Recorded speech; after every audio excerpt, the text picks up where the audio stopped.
राधे राधे। अवसर के दूसरे एपिसोड में बड़े ध्यान से सुनिएगा, बहुत जरूरी अवसर है ये। एक बार की बात, ऐसे ठंड का समय था। एक राजा जो है सुबह सुबह गलती से जल्दी उठ गया और जल्दी उठ करके वो अपनी बालकनी में गया, जहां उसके कमरे में बहुत आग जल रही थी, सब गर्म करने के सारे व्यवस्था थी। बड़े स्वेटर उसने पहन रखे, शॉल ओढ़ रखे उसने, और उसके बाद भी उसको बड़ी ठंड लग रही, कांप रहा है। वो बालकनी में देखने निकला, उसके महल के पास से गंगा जी बहती थी। उसकी नजर पड़ी कि तभी एक साधु वहां गंगा किनारे आया और उसने आकर के वस्त्र अपने उतारे और गंगा जी में डुबकी लगाई और नहा धो के उस ठंडे जल में सुबह 4 बजे के समय, जहां वो अपने महल में आग के बीच में सारी व्यवस्थाओं के बीच में कांप रहा था, और वो साधु निडर होकर के उत्साह के साथ गंगा जी को प्रणाम करके उसने उसमें डुबकी लगाई और डुबकी लगा करके बाहर अंगों को पोंछ के वही गंगा जल के किनारे बैठ गया। और उन्होंने अपना योग बल से जब अपना योगासन करना प्रारंभ किया, प्राणायाम आदि प्रारंभ किया, तो चेहरे पे पसीना आने लगा। ये देख करके राजा बड़ा प्रभावित हुआ। उसने इसमें कुछ अवसर देखा। क्या अवसर देखा? कि कोई विशेष व्यक्ति है जो ऐसे ठंड के मौसम में भी जिसको पसीना आ रहा है। उसने अपने मंत्री को भेज के बड़े सम्मान के साथ उनको बुलाया। जब वो संत महल में आए तो उसने उनकी सेवा करी, उनसे निवेदन किया कि कुछ समय आप मेरे साथ रहे। संत उसका आग्रह देख करके, उसका निवेदन सुन करके सहज रूप में स्वीकार किया। कुछ कृपा की बात रही होगी, संत तो दयालु होते। ठहर गए। राजा जो है थोड़ी थोड़ी परीक्षा लेने लगा संत की, कि संत जो कहते हैं वो होता है कि नहीं होता है, संत क्या कह रहे हैं।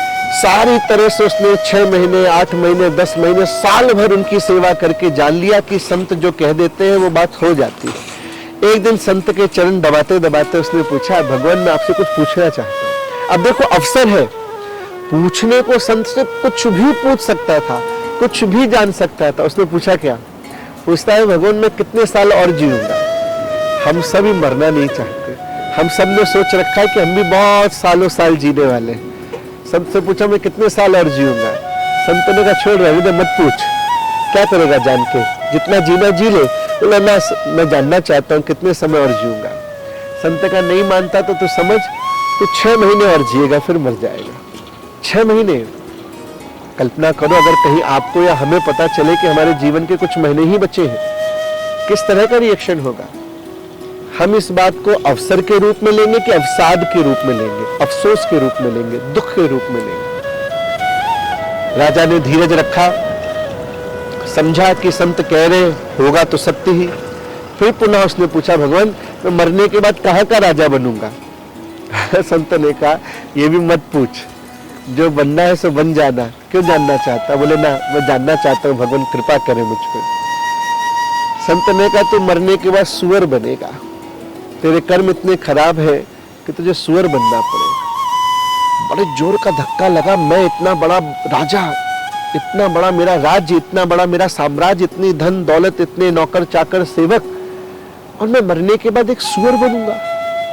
महाराज सही से देखे, मैं देख लिया तेरे कर्म ऐसे है, सुअर बनेगा। उसने पूछा भगवान कैसा होगा, मेरे कुछ लक्षण बता दे।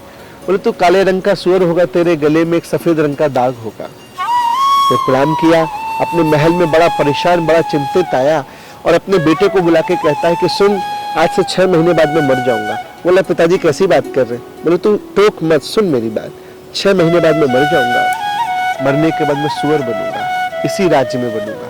बोले कैसी बात कर रहे? अरे बोले तू सुन, मैं सुअर बनूंगा, काले रंग का सुअर होगा, गले में मेरे सफेद रंग का दाग होगा। तेरे से बस ये कह रहा हूं कि जब मैं पैदा हूं सुअर की योनि में तो तू मुझे मार देना, मैं सुअर बन के नहीं रहना चाहता।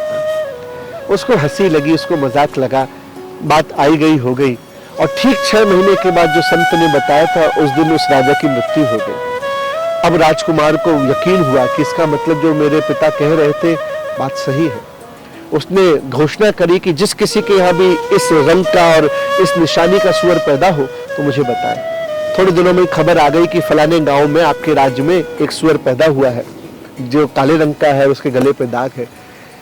ये राजकुमार वहां जाता है, जैसे उसको आज्ञा थी, जैसे ही मारने के क्रम करता है तो सूअर अपनी जान बचा रहा है, अपने प्राण बचा रहा है। वहां से उसके हृदय से आवाज निकलती है कि मत मारो मुझे, मैं यहाँ ठीक हूं। कहने का तात्पर्य उसके पास एक अवसर था, उसके पास एक बहुत बड़ा मौका था, एक बहुत बड़ी अपॉर्चुनिटी थी कि एक सिद्ध संत का सानिध्य उसे मिला। उन्होंने भी सहज रूप से अपने आप को उस राजा को प्रदान किया, लेकिन राजा सही लाभ नहीं ले सका। तो हुआ क्या, संत का सानिध्य प्राप्त करके भी सूअर की योनि में जाना पड़ा। चाहता तो आत्म कल्याण कर सकता था 6 महीने में। राजा परीक्षित ने 7 दिन में अपना कल्याण किया, उसके पास 6 महीने थे। संत का सानिध्य होते हुए भी सूअर बनना पड़ा, और सूअर बनते ही फिर उस योनि में आसक्त हो गया, फंस गया। जीना चाहता, हर कोई जीना चाहता है, हम सब जीना चाहते हैं, लेकिन कैसे जीना है ये नहीं जानते, किस दिशा में जीना है ये नहीं पहचानते। संत मिलते हैं, हम सबको मिलते हैं, कभी हमारे आसपास, हमारे नगर में, हमारे शहर में होते हैं, कभी हमारे शहर में आते हैं, कभी हम उनके पास जाते हैं, कभी सत्संग के माध्यम से, भागवत के माध्यम से, रामायण के माध्यम से, श्री कृष्ण चरितमानस के माध्यम से संतों का संग प्राप्त होता है। पर क्या आप भी किसी उस राजा की तरह भूल तो नहीं कर रहे हैं? क्या संत का सानिध्य का सही लाभ आप ले पा रहे हैं? क्या आपको पूरी विश्वास है कि आप किस दिशा में जाएंगे? हमारा मरण किस महीने में होगा और हम मरने के बाद कहां जाएंगे? इस पर विचार करें, चिंतन करें। ये अवसर है आपके लिए। इस अवसर को सुंदर कैसे करें ये अगले वीडियो में और अच्छे से जानेंगे। तब तक के लिए राधे राधे।